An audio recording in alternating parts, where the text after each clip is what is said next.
Mastering English phrases. Keep things quiet.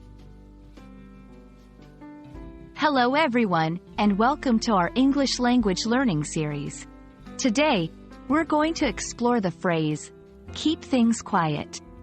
This is a common expression in English, often used in various contexts.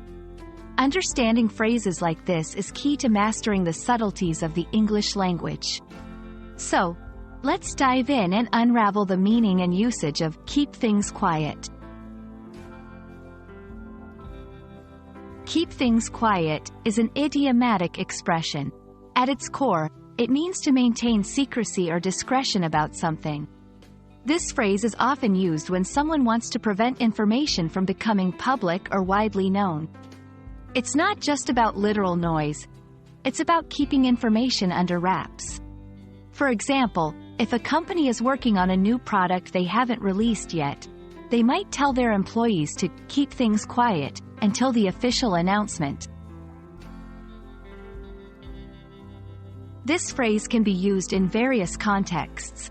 In the workplace, to discuss confidential projects or sensitive information. In personal life, to refer to private matters that one does not wish to be widely known. In public or media relations, to manage information flow about certain events or happenings. Understanding the context is crucial because it determines the seriousness and implications of the phrase.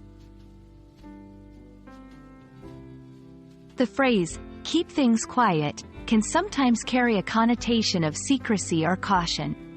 It's important to be aware of the tone when using this phrase. It can be neutral, advising discretion, or it can be more serious, implying that there are significant consequences if the information is revealed. There are similar phrases with the same essence.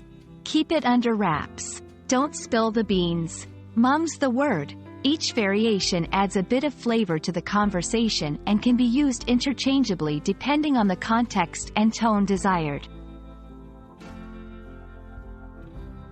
And that wraps up our exploration of the phrase, keep things quiet. Remember, understanding such phrases enhances your fluency and comprehension of the English language. We hope this video has been enlightening and helps you in your journey of mastering English. Keep practicing, and don't hesitate to use this phrase in appropriate contexts. Thanks for watching, and see you in our next video.